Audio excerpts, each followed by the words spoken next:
আমরা কি আল্লাহ লানত চাই নাকি, না ক্ষমা চাই? লানত চাই না ক্ষমা চাই? তাহলে কোন কোন আমল করলে বান্দা লানত প্রাপ্ত হবে? আল্লাহ যদি কাউকে লানত দেয়, উপায় আছে? বলেন তো, উপায় আছে? নাই। আল্লাহর লানত থেকে বাঁচতে হবে, আল্লাহর পক্ষ থেকে ক্ষমা পেতে হবে। আল্লাহ যদি কাউকে ক্ষমা করেন, আল্লাহ যদি কাউকে মাফ করেন, পৃথিবীর কারো কাছে আল্লাহর কৈফিয়ত দেওয়া লাগবে না। আল্লাহ রাব্বুল আলামিন আমাকে ক্ষমা করবেন। আল্লাহ তাআলা নিজে তওবা, আল্লাহ তাআলা নিজে ওয়াদা করেছেন, বান্দা আমি তোমাকে মাফ করে দেব।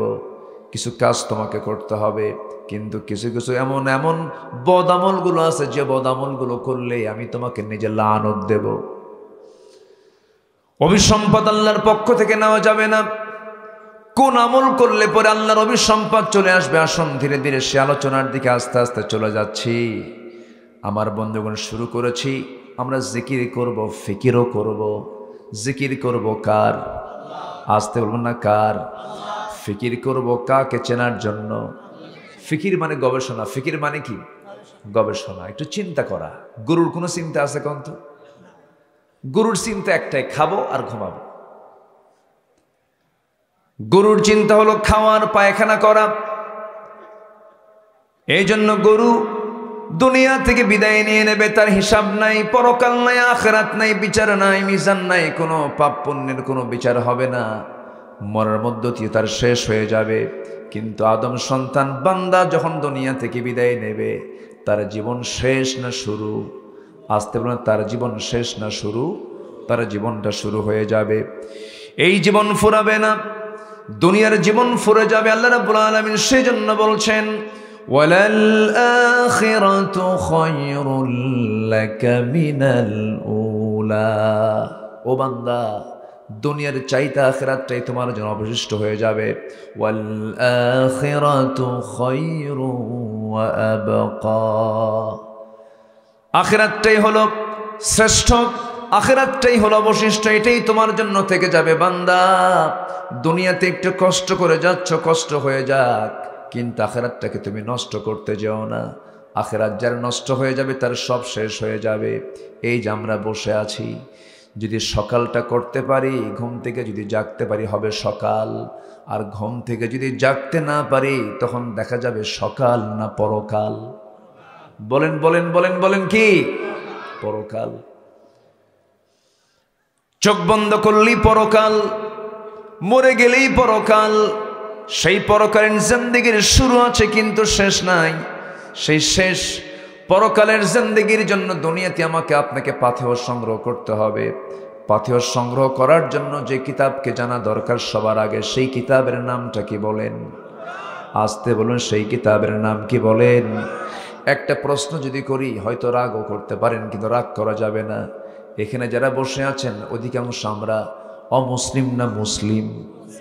বলেন, অমুসলিম না মুসলিম? এখানে কি অন্য ধর্মের লোক আছে? মনে হয় নাই। তবে হ্যাঁ, মুসলিম নামধারী কিছু বদমাইশও আছে। আসতে বলবেন না, আছে না নাই? আছে। যেরকম কাদিয়ানি একটা গ্রুপ আছে, কাদিয়ানি। তারা আমার নবীর পরে আরেকজন ব্যক্তিকে নবী হিসাবে মানে। ইমান কি আছে? আসতে বলবেন না, আছে? নাই। গুরুত্বপূর্ণ একটা বিষয়, নবীর পরে আর কোন নবী আসবে না। এটা আমার কথা না, আল্লাহর কথা। কোরআনে আছে না নাই? আচ্ছা। মা কানা মুহাম্মাদুন আবা আহাদিম মির রিজালিকুম ওয়ালাকিন রাসূলুল্লাহ ওয়া খাতামান নাবিয়্যিন ওয়া কানা আল্লাহু বিকুল্লি শাইইন আলিমা। ওয়া খাতামান নাবিয়্যিন, রাসূল বলেছেন একটা প্রাসাদের সব কাজ শেষ, শুধু একটা ইট লাগানো বাদ আছে। আমি হলাম সেই সর্বশেষ লাগানো ইট। আমার পরে আর কোনো নবী আসবে না। যদি কেউ নবুয়তের সত্যতা প্রমাণ করার জন্য যদি যুক্তি দেয়, সে যুক্তি শোনাও জায়েজ নাই, যুক্তি শোনাও জায়েজ নাই। কিন্তু আমার দেশে কাদিয়ানীদের প্রচার প্রসার আছে না নাই? তাদের নির্মিত উপাসনালয় আছে না নাই? আছে। তাদের কার্যক্রম কিন্তু চলছে। এরপরে রাসূলের সাথে আলীকে জড়িয়ে দেয়। নবুয়ত পাওয়ার কথা ছিল আলীর, ভুল করে চলে গেছে রাসূলের উপরে। এরকম জাতীয় গ্রুপ আছে না নাই? আসতে বলবেন না, আছে না নাই? আছে। তারা মাঝে মাঝে আজান দেয়, আশহাদু আন্না আলিয়্যুন ওয়ালিয়্যুল্লাহ, যেরকম নাউযুবিল্লাহ। আমি আরাফায় 2009 সাল প্রথম যখন আমি হজে যাই, 2009 সালে আমি আরাফায় রাতের বেলা সেখানে গিয়ে তো মাগরিব এবং এশা একসঙ্গে পড়তে হয়, সালাতাইন। যারা হাজী সাহেব আছেন একসঙ্গে পড়তে হয় না? একসঙ্গে পড়তে হয়। আমি নামাজ শুরু করব, দেখি একজন আজান দিচ্ছে এরকম করে, আশহাদু আন্না আলিয়্যুন ওয়ালিয়্যুল্লাহ। তো বললাম এই তো প্যাঁচ লাগাইছে। সম্মানিত ভাইয়েরা, তাহলে শুধু মুসলিম নাম হলেই কিন্তু মুসলিম হওয়া যায় না, ওর মধ্যে ইসলাম পুরোপুরি থাকার দরকার আছে না নাই? আচ্ছা, ইসলাম থাকতে হবে। আর জান্নাত পেতে হলে জানা থাকতে হবে না অজানা থাকতে হবে? বলেন, অজানা না জানা? মুসলিম জেনে শুনে আমল করার জাতির নাম। মুসলমান কখনো মূর্খ থাকতে পারে না, মূর্খ কখনো জান্নাত পাবে না। আমার কথাটা খুব শক্ত হয়ে গেল মনে হয়। মূর্খ মানে আমি বলছি না যে আপনি কামেল পাস করেন, আপনি মাস্টার্স ডিগ্রি নেন, আপনি দাওরা হাদিস কমপ্লিট করেন, এটা আমি বলছি না। কোনো সার্টিফিকেট আপনার লাগবে না, শুধু দরকার হলো কোনটা হালাল আর কোনটা হারাম, এতটুকু ন্যূনতম জ্ঞান অর্জন করার দরকার সব মুসলিমের আছে না নাই? অন্তত এই জ্ঞান থাকা দরকার কোন আলেম হক কথা বলে আর কোন আলেম বেদাতি কথা বলে, এটা জানার দরকার আছে না নাই? কষ্ট পাচ্ছেন নাকি আপনারা? মাছ কিনতে গেলে কোনটা টাটকা মাছ আর কোনটা বাসি মাছ, পচা মাছ, এটা কিন্তু ঠিকই চিনি আমরা, চিনি না? চিনি। যদি আমি প্রশ্ন করি এই জায়গায় যারা মুসলমান বসে আছেন, কোরআনটাকে সহি করে পড়তে পারেন, এই সংখ্যার হাত কি বেশি উঠবে নাকি? বেশি কিন্তু উঠবে না। কোরআনটাকে সহি করে পড়তে পারেন কজন ভাই? হাত তো বেশি উঠবে না, হয়তো খুব কম সংখ্যক হাত ওঠা দেখা যাবে। এই সমস্যা শুধু এই এলাকার সমস্যা নয়, এই এলাকার সমস্যা শুধু এটা নয়, এটা হলো আঞ্চলিক সমস্যা না, এটা হলো জাতীয় সমস্যা। কি সমস্যা বলেন? জাতীয় সমস্যা। এই মালয়েশিয়াতে কয়েক মাস আগে আমার সফরও ছিল, মালয়েশিয়া গিয়েছিলাম। সেখানকার এমন কোনো মুসলিম নাগরিক নাই যে নাগরিক শুধু নামাজ পড়বে না, নামাজ পড়াতে পারবে, ইমামতি করার যোগ্যতা রাখে। কেন জানেন? তাদের শিক্ষা সিলেবাসে সবার আগে কোরআন শিক্ষা বাধ্যতামূলক। কোরআন শেখাটা বাধ্যতামূলক করা হয়েছে। কিন্তু আমার দেশের শিক্ষা ব্যবস্থায় আগে যে সমস্ত কবিতাগুলো ছিল, গোলাম মুস্তফার কবিতা ছিল, কবি নজরুলের কবিতা ছিল, সেই কবি নজরুলের গোলাম মুস্তফার কবিতার জায়গায় ঢুকাই দিছে লাল গরু। কি গরু ঢুকাইছে? লাল গরু ঢুকাইছে। যতটুকু ইসলাম ছিল তাও রাখতে দেয় না। সমাজের মধ্যে ঘাপটি মারা কিছু নাস্তিকের বাচ্চা আছে না নাই? আছে। এরা চায় এই জাতিকে ইসলাম থেকে দূরে রাখতে। শিক্ষা জাতির মেরুদণ্ড। শিক্ষা জাতির কি? আমরা পড়ি নাই? শিক্ষা জাতির মেরুদণ্ড। কোন শিক্ষা? সুশিক্ষা না কুশিক্ষা? সুশিক্ষা শ্রেষ্ঠ শিক্ষা কিসের শিক্ষা? কোরআনের শিক্ষা। ইসলাম কোথাও বলেনি মেডিকেল সায়েন্স ইসলাম নয়। কোরআন কোথাও বলেনি ইঞ্জিনিয়ারিং এবং টেকনোলজি এই শিক্ষাগুলো ইসলাম নয়। ইসলামের বাইরে কোনো শিক্ষা নাই। মেডিকেল অবতার কল্যাণ নাই, সেটা কোনো শিক্ষাই নয়। ঠিক কিনা বলেন? যারা মেডিকেলে পড়ে তারা কি ইসলামের বাইরে? এটা কি ইসলামের বাইরে শিক্ষা? সম্মানিত ভাইরা, কিন্তু আজকে ভুল তথ্যগুলো আমাদেরকে দেওয়া হচ্ছে। একজন চিকিৎসক যদি ভালো চিকিৎসা সেবা দেন, ভালো ঈমান নিয়ে মারা যান, সেবার মতো বড় কাজ পৃথিবীতে নেই, সে জান্নাতি। জোরে বলি সুবহানাল্লাহ। আরো জোরে বলেন সুবহানাল্লাহ। আমার বন্ধুগণ, আমার ভাইয়েরা, যদি এখানে বলি যারা বসে আছেন সবাই তো মুসলমান, তাহলে সহি করে পড়তে পারি হাতটা কম উঠবে। যদি বলি নামাজি বেশি না বেনামাজি বেশি? বলেন বলেন বলেন বলেন। বেনামাজি বেশি। তাহলে আমরা মুসলমান কোরআন সহি করে পড়তে পারি না, আবার আমরা মুসলমান নামাজ বেশি সংখ্যক লোক নামাজ পড়ি না। যদি আমরা বলি এখানে আর একটা প্রশ্ন করব, দাড়িওয়ালা লোক বেশি না দাড়ি ছাড়া লোক বেশি? বলেন বলেন। কিন্তু উম্মতে মুহাম্মাদি আমরা নবীর উম্মত, যে নবীর উম্মত তার মুখে মনে হয় দাড়ি ছিল না। আস্তে কনকন ছিল কিনা বলেন? আপনাকে কোন চেতনা আপনাকে বাধা দিল আপনি দাড়ি রাখেন না? কোন চেতনা আপনাকে বাধা দিল আপনার দাড়ি রাখতে সমস্যা হয়ে গেছে? অথচ আদম থেকে শুরু করে আমার রাসূল পর্যন্ত যত নবী ছিলেন, সব নবী সমস্ত রাসূল ছিলেন দাড়ি ছাড়া না দাড়িওয়ালা? দাড়িওয়ালা। আপনি এই প্রশ্ন কেন করতে যাবেন, হুজুর দাড়ি রাখা সুন্নত না নফল না ওয়াজিব? এমন প্রশ্ন করবেন কেন? এমন প্রশ্ন করার তো দরকার নেই। আপনার এমন প্রশ্ন করা মানে আপনার মতলব ঠিক নাই, আপনি দাড়ি রাখতে চান না, এই জন্য আপনি প্রশ্ন করছেন। আমার নবী দাড়িওয়ালা, আমি হব দাড়িওয়ালা, এটাই তো কথা ছিল, ঠিক কিনা? তাহলে আজকে আমার দেশের মুসলমান কোরআন পড়তে জানে কম, নামাজ 5 ওয়াক্ত পড়ে না, মুখে দাড়ি নাই। আরেকটা প্রশ্ন করব, আমার দেশের মুসলমান বিড়ি খাওয়া বেশি না বিড়ি ছাড়া বেশি? বলে বিড়ি খাওয়া বেশি। হুজুর বিড়ি ছাড়া তো আমার পায়খানাও হয় না। কি হয় না? পায়খানাও হয় না। কি রুচি দেখেন, একদিকে খায় আরেকদিকে ঢালে ছাড়ে। কি বিকৃত চিন্তা মাথায়, কি বিকৃত রুচি হয়ে গেছে মানুষের আজ। আবার প্রশ্ন করে, হুজুর বিড়ি খাওয়া কি জায়েজ আছে? মানে উনি জায়েজের চেষ্টায় আছে। আমার কথায় কি বেজার হচ্ছেন? আমাদের দায়িত্ব কি জানেন? আমাদের দায়িত্ব হলো, যেরকম আপনার অসুখ হলে আপনি ডাক্তারের শরণাপন্ন হন। ডাক্তার আপনার কি কি রোগ হয়েছে আগে ডায়াগনস্টিক সেন্টারে নিয়ে ডায়াগনোসিস করে আপনার রোগগুলো বের করে। তো আমরা যখন মঞ্চে উঠি তখন আমরা দেখি সমাজের কি কি রোগগুলো আছে, সেই রোগগুলো আমাদের আগে বের করতে হয়। রাগ করতেছেন নাকি আপনারা? বিড়ি খাওয়া যাবে? আসতে বলে বিড়ি খাওয়া যাবে না। আচ্ছা, এরপরে বেনামাজি থাকা যাবে না। দাড়ি ছাড়া থাকা যাবে না।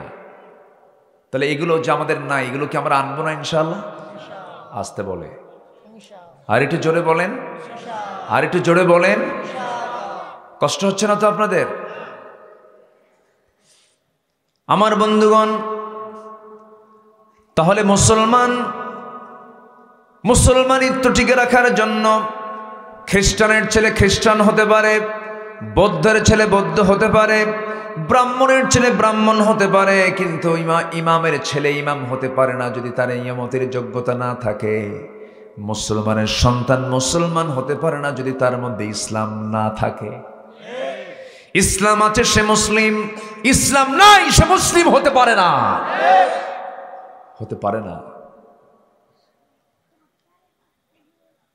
আমার ভাইয়েরা, আজকে মুসলমান কোরআন জানে না, ইসলাম জানে না, দিন জানে না,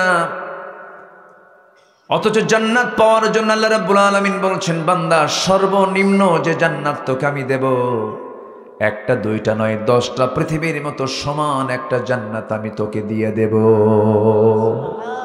কয়টা পৃথিবী বলেন? 10টা পৃথিবী। কয়জনের জন্য বলেন? একজনের জন্য 10টা পৃথিবীর মতো একটা জান্নাত। মনে হয় ছোটখাটো জান্নাত মনে হচ্ছে নাকি? ছোটখাটো জান্নাত মনে হয়?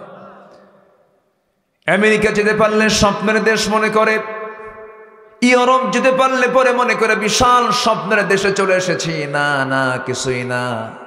সবচেয়ে বড় প্রাপ্তি হলো যে বান্দা জান্নাতটা হাসিল করতে পেরেছে, কিন্তু সেই জান্নাত পাওয়ার জন্য যোগ্যতার দরকার আছে না নাই? আসতে বলবেন না, আছে না নাই? আছে।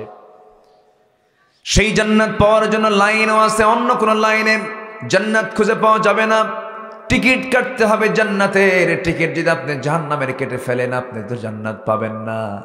জান্নাতের টিকিট পাওয়ার জন্য, জান্নাতের সমস্ত লাইন তৈরি করার জন্য সবার আগে জানতে হবে কোন কিতাব বলেন? আসতে বলবেন না, কোন কিতাব জানতে হবে? কোরআনটা আমাকে আপনাকে জানতে হবে। আল্লাহ রাব্বুল আলামিন সব কিছুর মধ্যে বলে দিয়েছেন। এমন কোনো তথ্য নাই যা বাদ পড়েছে, সব তথ্য কোরআন বলে দিয়েছে। কিয়ামত পর্যন্ত কোরআন তার নতুনত্ব নিয়ে থেকে যাবে, কোরআন কখনো পুরাতন হবে না। পৃথিবীর সব কিছু দেখতে দেখতে পুরাতন হয়ে যায়, কোরআন দিন দিন বান্দার কাছে নতুন হিসেবে বান্দার সামনে উপস্থাপিত হয়। যেরকম সুবহানাল্লাহ। কেমন করে একটু বুঝায় দেই, একটু কান লাগান। এই পৃথিবীর যত বিজ্ঞান যত আবিষ্কার করেছে, সব আবিষ্কারের বহু আগে কোরআন সে তথ্যগুলো বলে দিয়েছে। এ আকাশ এবং জমিন এক সময় ছিল দুইটা এক জায়গায়, মাঝখানে কোনো ফাঁকা ছিল না, মহাশূন্য ছিল না। আল্লাহ রাব্বুল আলামিন বিশাল একটা ধাক্কার মধ্য দিয়ে মাঝখানে মহাশূন্য পয়দা করেছেন। এই তথ্যের নাম হলো, বৈজ্ঞানিক তথ্য, এটার নাম দিয়েছে বিগ ব্যাং থিওরি।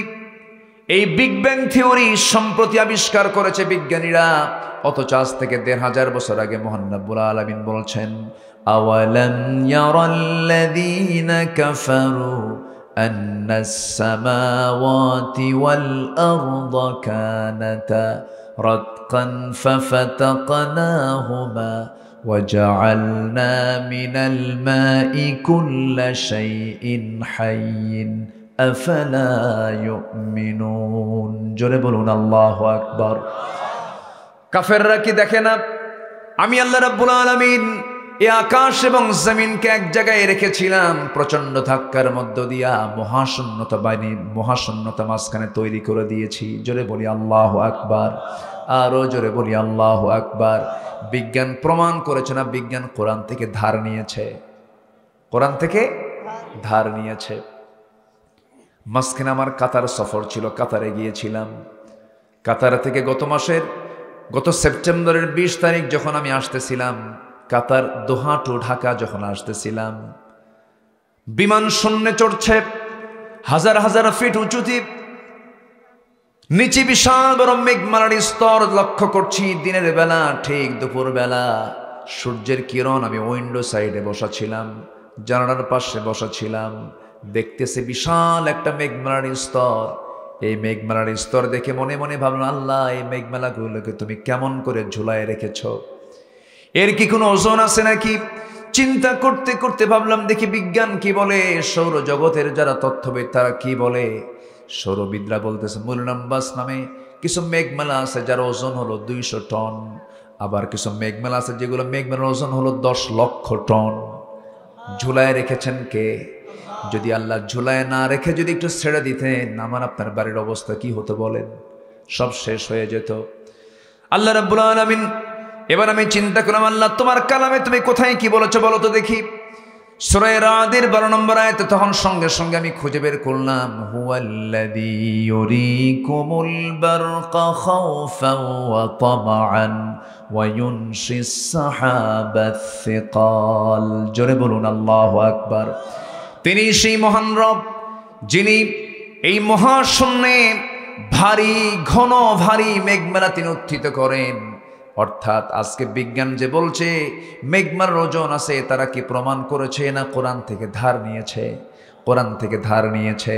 আজকে বিজ্ঞানীরা কোরআনকে গবেষণা করে, কিন্তু আজকে মুসলমান কোরআন পড়তে পারে না, মুসলমান কোরআন পড়তে পারে না।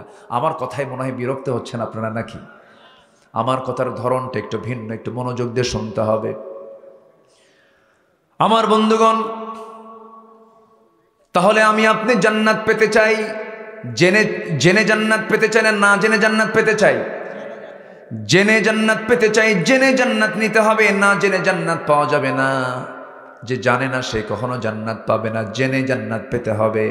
আমার বন্ধুগণ, 10টা পৃথিবীর মতো একটা জান্নাত আল্লাহ তাআলা সর্বনিম্ন জান্নাতীকে দান করবেন। কত বড় আল্লাহ তাআলার অফার দেখেন। আমার ভাইয়েরা, যদি কোনো চাচাকে বলে, চাচা কোরআনটা আপনি পড়তে পারেন না কেন, কোরআন পড়েন না কেন? বাবা বুড়া হয়ে গেছি, দাঁতগুলো পড়ে গেছে, চোখে কম দেখি, মাথায় বুদ্ধি আসে না, মুখে আসে না, বাবা কোরআন পড়তে পারি না। বিভিন্ন অজুহাত দিয়ে দেয়। হাত তো দুইটা নয়, ডান হাত বাম হাত একটা বড় অজুহাত। বড় কি অজুহাত? এটা মারাত্মক একটা ক্ষতিকর জিনিস। মানুষ চেষ্টা করলে কেন পারবে না?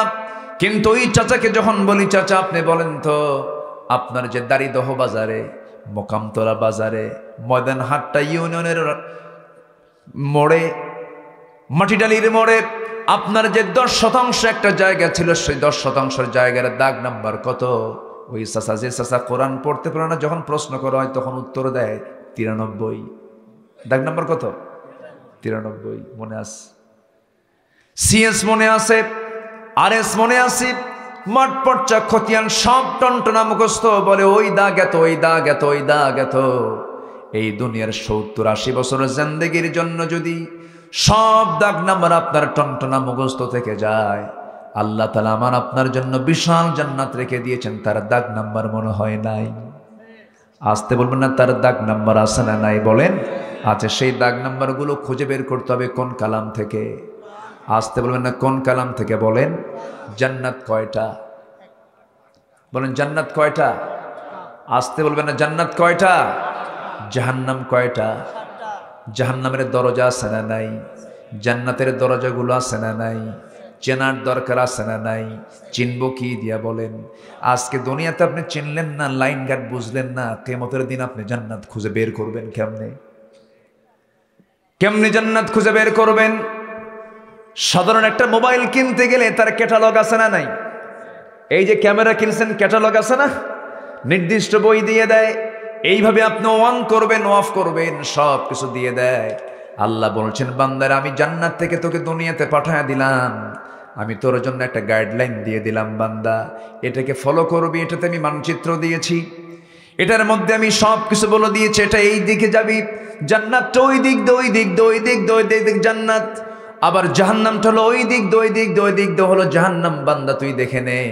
আল্লাহ বলছেন, 1 নম্বর জান্নাত কোথায় দেখ, আমি তোকে শেখায় দিচ্ছি। যারা পারেন ঠোঁট মিলিয়ে বলুন সূরা কাফের শেষ দিকে আল্লাহ রাব্বুল আলামিন বলেন, যারা পারেন বলেন, ইন্নাল্লাযীনা আমানু ওয়া আমিলুস সালিহাতি কানাত লাহুম জান্নাতুল ফিরদাউসি নুজুলা খালিদিনা ফিহা লা ইয়াবগুনা আনহা হাইওয়ালা।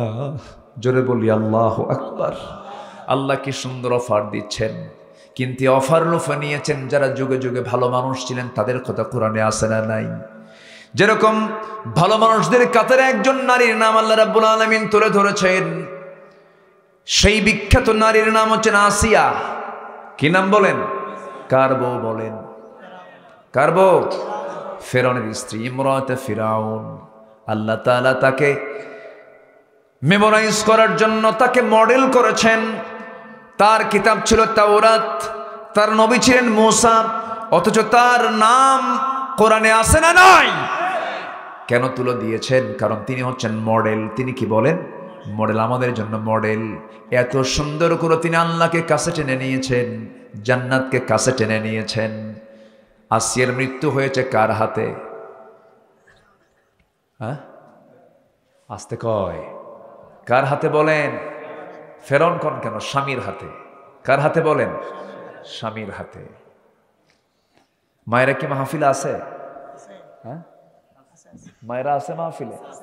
মায়েরা আছে কি? মায়েরা আছে? আছে, বলি আলহামদুলিল্লাহ। যারা উপস্থিত মায়েরা আছেন একটু কান লাগান। অনেক মহিলা আছে বলেন, হুজুর আমার স্বামী ভালো না। আমি তাদেরকে বলবো, আমার মা, আপনি যে বলছেন আপনার স্বামী ভালো না, আপনার স্বামী কি ফেরাউনের চাই খারাপ নাকি? ফেরাউন তো ভয়ঙ্কর ছিল, ফেরাউন তো ডেঞ্জারাস ছিল। আসিয়া আলাইহিস সালাতু ওয়াস সালাম কালিমা যখন গ্রহণ করলেন, ফেরাউনের কানে যখন সংবাদটা চলে গেছে, ফেরাউন বলছে, আসিয়া শুনতে পেলাম তুমি নাকি কালেমা পড়ে মুসলমান হয়েছ। আসিয়া বলছেন, আপনি শুনবেন কেন? আপনি দেখেন, আশহাদু আল্লা ইলাহা ইল্লাল্লাহ। বুকে কোনো ভয় আছে নাকি? আসতে বলবেন না, আছে নাকি? এই ছেলে, এই কই যাও? বসো বসো। কষ্ট হচ্ছে নাকি আপনাদের? রাগ করছো? রাগ করা যাবে না। এখান থেকে যখনই কেউ উঠবেন, ভাববেন যে শয়তান পিছন থেকে কিন্তু ওয়াসওয়াসা দিচ্ছে। শয়তান খুব মারাত্মক, ও রগে রগে ঢোকে, শিরায় শিরায় ঢুকে যায়। সে চেষ্টা করে কেমন করে এই জায়গা থেকে উঠানো যায়। বসেন, এক একজন দায়িত্বশীল ভূমিকা পালন করব আমরা। এখানে আমরা সব বসে আছি কোরআনের সৈনিক, বলি আলহামদুলিল্লাহ। কিসের সৈনিক বলেন? ফেরেশতারা সব লিখতেছে। এবং এই জায়গার কি দাম, কি মর্যাদা যদি মানুষ বুঝতো, যদি জানতো, ওঠা তো দূরে থাক, বসার জন্য কম্পিটিশন শুরু করে দিত। এত বরকতময় জায়গা হলো এটা। বিনা কারণে আমরা কেউ নড়বো না। জোরে বলি ইনশাআল্লাহ। সম্মানিত ভাইয়েরা, একটু কান লাগান। আসিয়া আলাইহিস সালামের মৃত্যু হলো কার হাতে বলেন তো? স্বামীর হাতে। কেন? স্বামী স্ত্রী গন্ডগোল লাগছিল দুনিয়া নিয়ে? কি নিয়ে গন্ডগোল লাগছে বলেন? ইমান নিয়ে। বলেন কি নিয়ে? বলেন কি নিয়ে? কি নিয়ে? কি নিয়ে?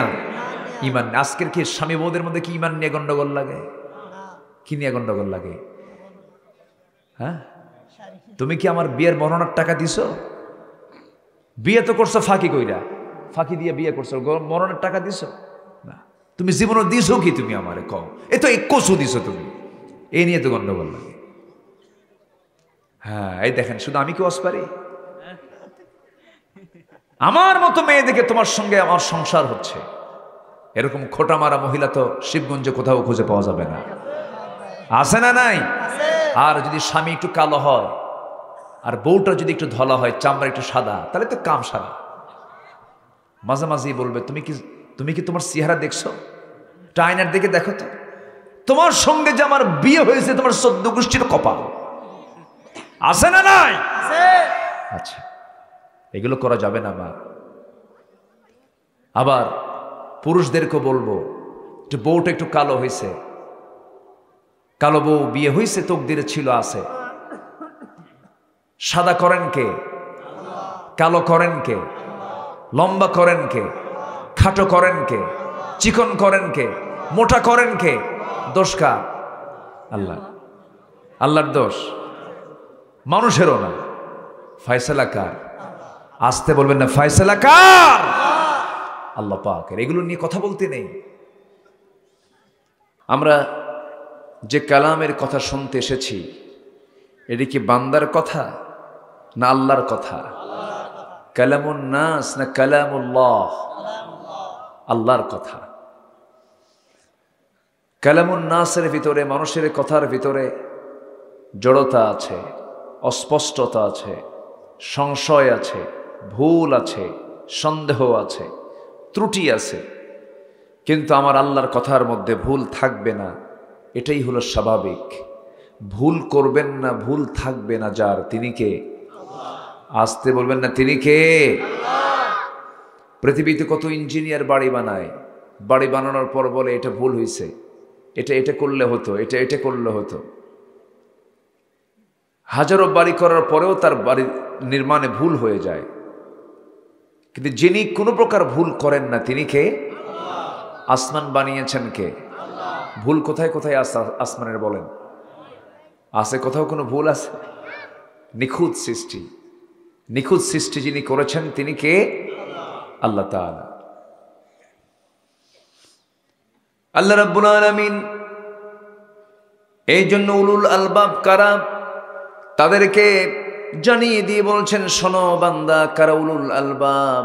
ইন্না ফি খালকিস সামাওয়াতি ওয়াল আরদি ওয়া ইখতিলাফিল লাইলি ওয়ান নাহার লাআয়াতিন লিউলিল আলবাব الذين يذكرون الله قياما وقعودا وعلى جنوبهم ويتفكرون في خلق السماوات والأرض ربنا ما خلقت هذا باطلا سبحانك فقنا আযাবান নার। জোরে বলুন আল্লাহু আকবার। আসমান সৃষ্টিতে, জমিন সৃষ্টিতে, দিন এবং রাতের আবর্তনের মধ্য দিয়ে যারা চক্ষুষ্মান, যারা সচেতন মানুষ, যারা উলুল আলবাব, তাদের জন্য অনেক বড় নিদর্শন রয়েছে। আল্লাহ রাব্বুল আলামিন নিজে তা বলছেন। আল্লাহর যারা পছন্দের বান্দা তারা আল্লাহর জিকির করে, শুধু এক সময় না সব সময়। আসতে বলবেন না, এক সময় না সব সময়। যারা দাঁড়িয়ে বসে শয়নে স্বপনে ডানে বামে সব সময় যারা আল্লাহর জিকির করে এবং আল্লাহর সৃষ্টি নিয়ে ফিকির করে, জিকির এবং ফিকির যে বান্দার মধ্যে থাকবে, সেই বান্দা কখনো তার মুখ থেকে, কখনো নাশকরি তার মুখ থেকে বের হতে পারে না। জিকির করতে হবে, ফিকিরও করতে হবে। ওয়াতাফাক্কারুন, শুধু জিকিরের নাম আল্লাহকে, শুধু জিকির দিয়ে আল্লাহকে সন্তুষ্ট করা যাবে না, ফিকির থাকতে হবে। ওয়াতাফাক্কারুন ওয়াযকুরুন আল্লাহ কিয়ামান ওয়া কুউদান ওয়া আলা জুনুবিহিম ওয়াতাফাক্কারুনা ফি খালকিস সামাওয়াতি ওয়াল আরদ রব্বানা মা খালাকতা হাযা বাতিলা। আমার কথা সবাই বুঝতে পারছেন তো নাকি? আমার কথার মধ্যে একটু সুরসার কম, একটু নিরস কথা বেশি আমার মুখ থেকে বেশি বের হয়। তবে হক কথাগুলো রস পূর্ণ হয় না, হক কথাগুলো নিরস হয়। হক কথা কখনো মিষ্টি হয় না, হক কথা একটু তিতাই হয়, ঠিক কিনা বলেন? একটু তিতা লাগে। মুনাফিকরা মিষ্টি কথা বলে বেশি। কারা? মুনাফিকরা। যারা ঈমানদার তারা, তাদের মুখ থেকে মিষ্টি কথা আসে কম, তারা সোজা কথা বলে। কি কথা বলে বলেন তো? আল্লাহ কোন কথা বেশি পছন্দ করেন? সোজা কথা। আল্লাহ রাব্বুল আলামিন বলেন, ইয়া আইয়ুহাল্লাযীনা আমানুত্তাকুল্লাহা ওয়া কুলু কওলান সাদীদা يصلح لكم أعمالكم ويغفر لكم ذنوبكم ومن يطع الله ورسوله فقد فاز فوزا عظيما جربون الله أكبر ইমানদাররা তোমরা আল্লাহর ভয় ছাড়া কাউকে ভয় করবে না এবং যখন কথা বলতে যাবে সোজা সাপটা কথা বলবে, নিয়ে নিক্কণ সুরে, শুধু রস লাগায় লাগায় কথা বলতে যাবে না, সোজা কথা বলবে। এবং একটা কথা জেনে রাখবে, সোজা কথা যদি বলতে পারো, আল্লাহ বলছেন তোমার সমস্ত আমলগুলো আল্লাহ রাব্বুল আলামিন ঠিকঠাক করে দিবেন। শুধু ঠিকঠাক করবেন না, তোমার তামাম জিন্দেগীর সমস্ত গুনাহগুলো মাফ করে দিবেন। তাহলে সোজা কথা বলার পুরস্কার আছে না নাই? আছে। একটু মনোযোগ দিয়ে আমরা শোনার চেষ্টা করি। যে কজন ভাই এখানে বসে আছি, এই কজন ভাইও যদি এলাকায় যদি প্রত্যেক ব্যক্তি যদি আমরা আমল করতে পারতাম, সমস্ত পরিবর্তন হয়ে যেত। কিন্তু দুঃখজনক হলেও সত্য, আমার দেশে ওয়াজ বেশি না আমল বেশি? বলেন কি বেশি? ওয়াজ বেশি, আমল তো নাই বললেই চলে। হাজার হাজার মানুষ মাহফিলে আসেন, চোখের পানি ফেলে ফেলে আল্লাহর দরবারে প্রার্থনা করে কেঁদে কেঁদে বাপ মার জন্য দোয়া করেন, নিজের জন্য দোয়া করেন। রাত 12টা 1টা বেজে গেল, বাড়িতে ফেরার পরে দেখা গেল ফজর গেছে, ফজর নামাজ পড়ে নাই, যোহর নামাজ পড়ে নাই, আসর নামাজ পড়ে নাই। কিন্তু যখন বলা হয় ওয়াজ তো শুনলেন, বলতেছে ওয়াজ শুনলে তো বড় মজা লাগে, কিন্তু ফজরের নামাজের ওজুর পানি বড় ঠান্ডা লাগে। আছে কি না বলেন? আছে না? আচ্ছা, লাভটা হলো কি? আমার বন্ধুগণ, এই দুনিয়াটা আমলের জায়গা। কিসের জায়গা বলেন? মরার পরে কি আমল করার কোনো সুযোগ আছে নাকি? ইনকাতা আমালুহু, সমস্ত আমলের দরজা তার বন্ধ হয়ে যাবে। তবে 3টা দরজা খোলা থাকে, ইল্লা মিন সালাসাতিন, ইল্লা মিন সাদাকাতিন জারিয়া, সাদগায়ে জারিয়া যদি কেউ করে যায়, নেক সন্তান যদি কেউ রেখে যায়। নাম্বার 3 হলো উপকারী জ্ঞান, দ্বীনের জ্ঞান যদি কেউ বিতরণ করে যায়। এই 3টা সওয়াব কবরে বসে বসে কিয়ামত পর্যন্ত ওই সমস্ত বান্দাগুলো পাবে। কিন্তু মরে গেছেন, নামাজ পড়ার সওয়াব আর পাওয়ার সুযোগ নাই, ভালো কাজ করার কোনো সুযোগ নাই, নেক আমল করার কোনো সুযোগ নাই। তাহলে মরার আগে আমল দরকার না মরার পরে আমল দরকার? বলেন বলেন, কিসের আগে বলেন? মরার আগে। আমি একটু লম্বা সময় কথা বলবো, আমাকে সময় দেবেন তো নাকি ইনশাআল্লাহ? আমার বন্ধুগণ, যে কালাম নিয়ে বসেছি আমি, গত মাসের 14 তারিখ এই পাশে এসেছিলাম, কি জানো, আলাদিপুর। সেখানে সূরা মুনাফিকুনের শেষ আয়াত থেকে কথা বলেছি। আজকে আমি সূরাতুল বাকারা থেকে কথা বলছি। আল্লাহ রাব্বুল আলামিন কোন বান্দাদের তওবা কবুল করবেন, কোন বান্দাকে মাফ করবেন, সেই বিষয়ে আল্লাহ রাব্বুল আলামিন এই দুইটা আয়াতের মধ্যে বলে দিয়েছেন। তবে হ্যাঁ, আল্লাহ কিছু কিছু বান্দাকে লানত দেন, কোন কোন আমল করলে পরে লানত দেন, আর কোন কোন আমল করলে পরে তাকে মাফ করে দেন। আমরা এই দুটো আয়াত থেকে তা শিখে যাব। জোরে বলি ইনশাআল্লাহ।